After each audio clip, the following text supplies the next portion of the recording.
Hi everyone, आप सभी का बहुत बहुत स्वागत है मेरी छोटी सी प्यारी सी क्लास में, जिसमें हम सभी मतलब कि जो हमारे होम गार्ड का एग्ज़ाम है यूपीएसआई सभी के लिए हम मॉडल पेपर सॉल्व करें। ठीक है, तो ये हम प्रैक्टिस सेट खरीदे हैं, उसमें से जितने भी क्वेश्चन है उसको हम आपके साथ क्या कर रहे हैं, शेयर करेंगे। ठीक है, तो आपको अगर होम गार्ड का एग्ज़ाम देना है तो ये होम गार्ड का मॉडल पेपर है। ठीक है, और जो ये प्रीवियस ईयर क्वेश्चन है जो आपके एग्ज़ाम में पूछा था। ठीक, तो चलिए हम लोग शुरू करते हैं वीडियो और देखते हैं क्वेश्चन। बाकी हर एक क्वेश्चन आपके लिए मोस्ट इम्पॉर्टेंट है, प्रीवियस ईयर है, आप इसको एग्जाम में जाने से पहले पूरा देख के जाएंगे और डेली हमारे साथ बने रहेंगे प्रैक्टिस सेट में। ठीक, तो चलिए पहला क्वेश्चन देखते हैं। राष्ट्रपति के अध्यादेश जारी करने की शक्ति का उल्लेख संविधान के किस अनुच्छेद में है? आर्टिकल 123, आर्टिकल 148, अनुच्छेद 129, 76। तो आप सभी को पता होगा कि ये किस आर्टिकल में है, तो ये अनुच्छेद 123 के अंतर्गत आता है। क्या? राष्ट्रपति को अध्यादेश जारी करने की शक्ति। इसके बाद हम देखते हैं हमारा दूसरा क्वेश्चन क्या है। शेक्सपियर द्वारा कौन सी पुस्तक लिखी गई थी?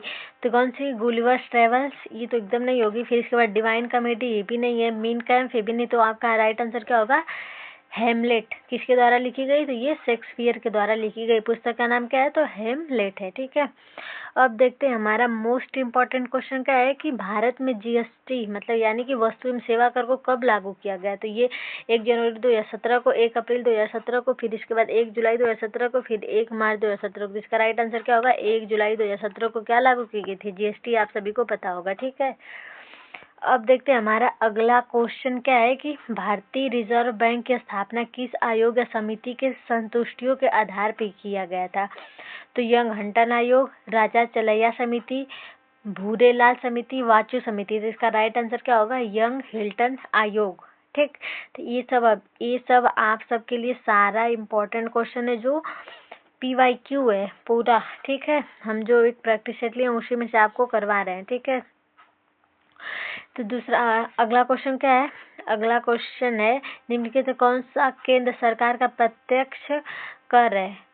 केंद्रीय उत्पाद कर, ये केंद्रीय बिक्री कर, उपहार कर या सीमा कर। तो इसका राइट आंसर होगा सी। बाकी आप वीडियो देखते रहिएगा और इसके बाद लास्ट तक वीडियो देखिएगा। ये नहीं कि बस एक क्वेश्चन हमको आ गया है, नहीं भी आ रहा है, मज़ा नहीं आ रहा तो नहीं देखेंगे, नहीं, पूरा लास्ट तक आप देखेंगे वीडियो। ठीक है, और वीडियो को थोड़ा शेयर भी कर लीजिएगा।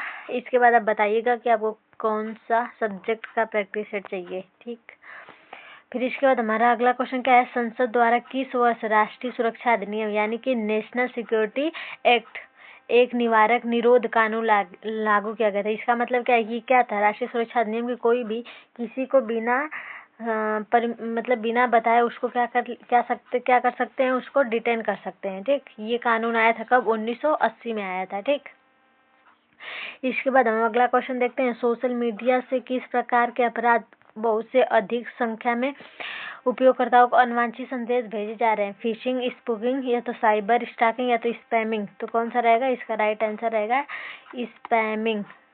इस तो सभी को पता होगा, जितने लोग ऑनलाइन सोशल मीडिया यूज़ कर रहे हैं, फ़ोन जिसके पास बड़ा फ़ोन है सभी को पता होगा, उस पर जैसे स्पैम कॉल आता है ना, उसी के बारे में बात कर रहा है।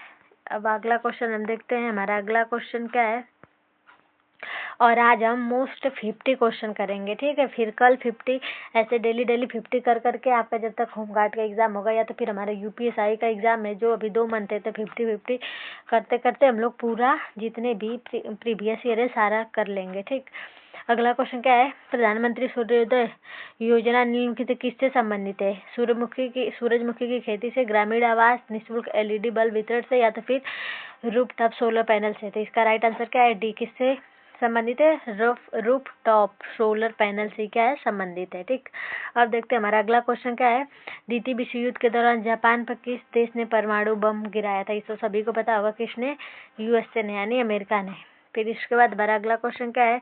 ज्यामिति के जनक के रूप में विख्यात कौन है? आर्यभट्ट, यूक्लिड, या तो फुबारामिरी, या तो फिर केपलर। तो कौन है? यूक्लिड। ये क्या है? ज्यामिति के जनक हैं, सभी को इम्पोर्टेंट क्वेश्चन है। ठीक, इसके बाद हमारा अगला क्वेश्चन क्या है कि संवेदनशील तथा गोपनीय व्यक्ति जानकारी प्राप्त करने के लिए किया गया प्रयास क्या कहलाता है?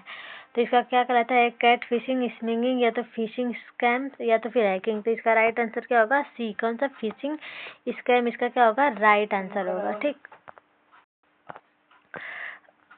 अब देखते हैं हमारा अगला क्वेश्चन क्या है कि उत्तर प्रदेश की आर्थिक राजधानी किसे कहा जाता है? लखनऊ, नोएडा, कानपुर, प्रयागराज। तो आपको पता है उत्तर प्रदेश की राजधानी क्या है? तो ये लखनऊ है, लेकिन आर्थिक राजधानी कौन है? तो ये है अरे यार सॉरी, ये है कानपुर।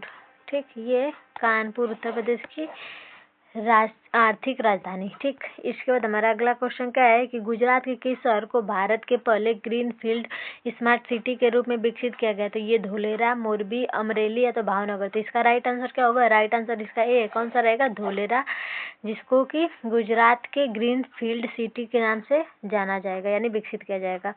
फिर हमारा अगला क्वेश्चन क्या है कि कौन सी निम्नलिखित कौन सी गर्म जलधारा की उदाहरण है? अलास्का की जलधारा, बेगुला की जलधारा, लेब्रोडी की जलधारा, कनारी की जलधारा। तो इसका राइट आंसर क्या होगा? ए। कौन सी इसमें गर्म जलधारा है? तो ये अलास्का की जलधारा क्या है? गर्म जलधारा है। ठीक, अब देखते हैं हमारा अगला क्वेश्चन क्या है कि होली लैंड के उपनाम से किसे जाना जाता है? म्यांमार, जेरूसलम या तो मक्का या तो फिर स्टॉकहोम। तो इसका राइट आंसर क्या होगा? बी। जेरूसलम को क्या कहता है? होली लैंड के नाम से जाना जाता है।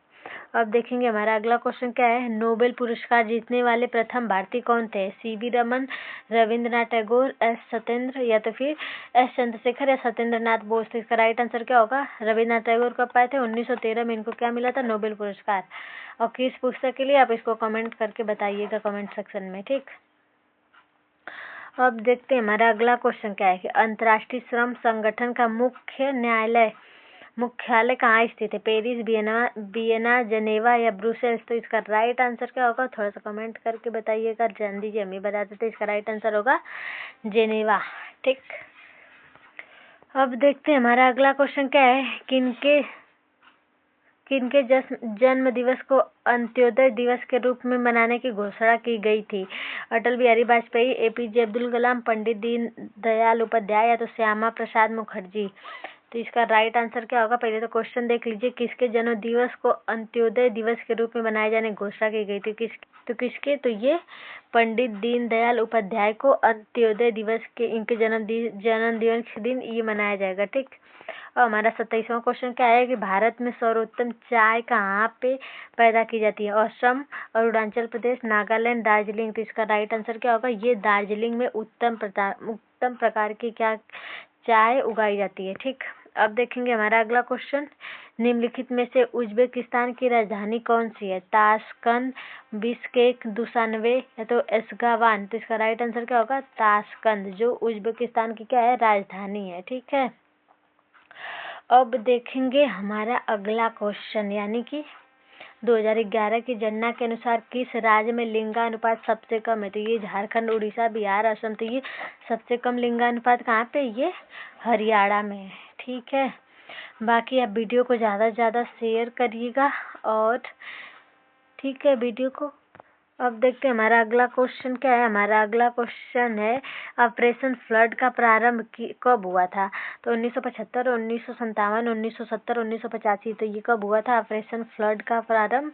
ये 1970 में हुआ था। इम्पोर्टेंट क्वेश्चन है, मोस्ट इम्पोर्टेंट, ध्यान रखिएगा। ठीक, इसके बाद आपका अगला क्वेश्चन क्या है कि भारत का सबसे बड़ा बंदरगाह कौन सा है? विशाखापत्तनम, तूतीकोरिन, मुंबई और कांडला। तो सभी को पता होगा भारत का सबसे बड़ा बंदरगाह कौन है? तो ये मुंबई है। ठीक है, अब देखते हैं हमारा अगला क्वेश्चन क्या है कि द्वितीय पंचवर्षीय योजना पर आधारित थी, किस पे?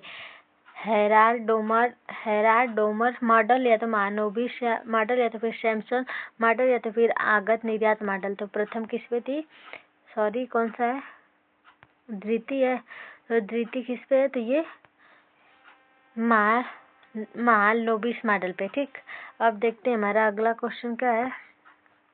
अगला क्वेश्चन हमारा है कि हरे पौधे अपना भोजन किस प्रक्रिया से बनाते हैं? प्रकाश संश्लेषण, ऊर्जा संरक्षण एवं प्रकाश विश्लेषण एवं संवेग संरक्षण। तो किसके द्वारा बनाते हैं? तो ये प्रकाश संश्लेषण की उपस्थिति में क्या बनाते हैं? अपना हरा भोजन बनाते हैं। ठीक, ये तो हम लोग डायरेक्ट इधर आ गए, रुकिए थोड़ा सा इधर भी जाके देखते हैं अपना इधर का question.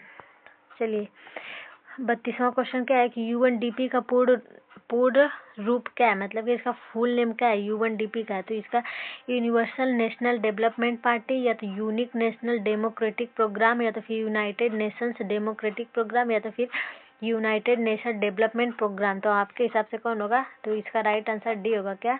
United Nations development programme इसका राइट आंसर होगा। किसका? UNDP का। ठीक, अब देखते हैं हमारा अगला क्वेश्चन। निम्नलिखित में से कौन सा भारत का एक पड़ोसी देश नहीं है? चीन, इराक, म्यांमार, अफगानिस्तान। तो इसका राइट आंसर क्या होगा? राइट आंसर होगा चीन भी है, म्यांमार भी, अफगानिस्तान भी है। तो इसका राइट आंसर क्या होगा? इराक, जो भारत का एक पड़ोसी देश नहीं है। ठीक, अब देखते हैं हमारा अगला क्वेश्चन क्या है कि राज्य मानवाधिकार आयोग के अध्यक्ष नियुक्ति कौन करता है? तो नियुक्ति कौन करता है? ये राज्यपाल करता है, लेकिन अगर रिजाइन देना होगा तो कौन करेगा? तो ये राष्ट्रपति करेगा। ठीक, नियुक्ति राज्यपाल, रिजाइन राष्ट्रपति। ठीक, बाकी ये वीडियो को ज़्यादा से ज़्यादा शेयर करते रहिएगा।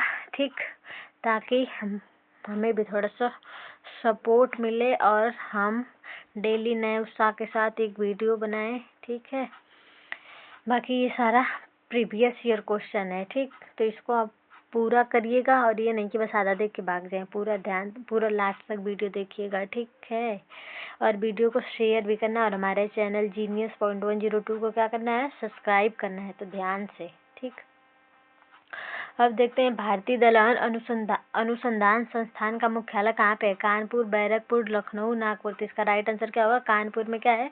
भारतीय दलहन अनुसंधान संस्थान का मुख्यालय है। ठीक, अब देखते हैं हमारा अगला क्वेश्चन। नागरिकों के लिए एक समान सिविल संहिता संविधान के किस अनुच्छेद में वर्णित है? तो ये तो सबसे पहली बात तो ये क्या है? ये DPSP है। ये क्या है? DPSP। और DPSP संविधान के किस आर्टिकल, मतलब कौन से पार्ट में आता है? तो ये पार्ट 4 में आता है। और समान सिविल संहिता किस अनुच्छेद में? तो ये अनुच्छेद 44 में। आप कमेंट करके बताइएगा कि जो DPSP है ये वाद्य योग है क्या? इसके लिए हम न्यायालय में जा सकते हैं? थोड़ा कमेंट सेक्शन में बताइएगा। और आपको अगर मुझसे पॉलिटी पढ़नी है तो कमेंट करके बताइएगा, हम पॉलिटी भी पढ़ाएंगे। ठीक, हमारे UPSI के लिए बहुत इंपॉर्टेंट है, उसके लिए हम पॉलिटी लेके आएंगे एकदम, उसका प्रैक्टिस सेट। अगर आप चाहते हैं करना तो बताइएगा। अब देखिए हमारा अगला क्वेश्चन क्या है कि 1857 के विद्रोह में रानी लक्ष्मीबाई का संबंध किस क्षेत्र से? झांसी, लखनऊ, कानपुर, दिल्ली। तो ये सबको पता है, ऑब्वियस सी बात है, कहाँ पे होगा? झांसी में। किनका? रानी लक्ष्मीबाई। उनका तो नाम ही नाम है, झांसी की रानी। ठीक, तो इससे आप जान जाएंगे कि उनका संबंध क्षेत्र कहाँ से था। तो ये झांसी से था। ठीक है, अब देखते हैं अपना अगला क्वेश्चन। हमारा अगला क्वेश्चन क्या है कि कांग्रेस के किस अधिवेशन में गांधी जी ने अध्यक्षता करी थी?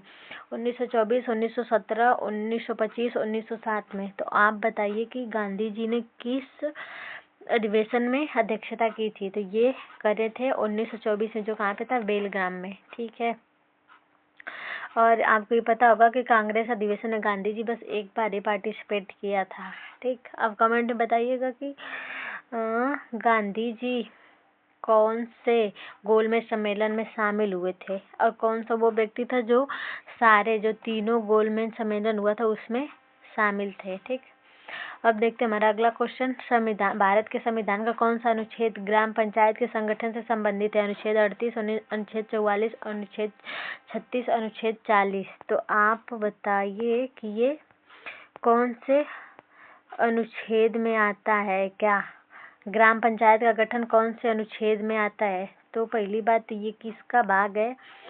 तो ये भाग है हमारे, अभी हम लोग पढ़ रहे थे, DPSP का। DPSP मतलब कि राज्य के नीति निर्देशक था। तो जो कहाँ से लिया गया? तो ये आयरलैंड, सॉरी इधर लिखते हैं, ये कहाँ से लिया गया? तो ये आयरलैंड से लिया गया है। ठीक है, ये पार्ट कौन में है? तो पार्ट 4 में है। और इसका ये क्या है? तो ये मतलब ग्राम पंचायत का मतलब ग्राम पंचायत कौन से आर्टिकल में? तो ये आर्टिकल 40 में है। ठीक, तो ध्यान में रखिएगा।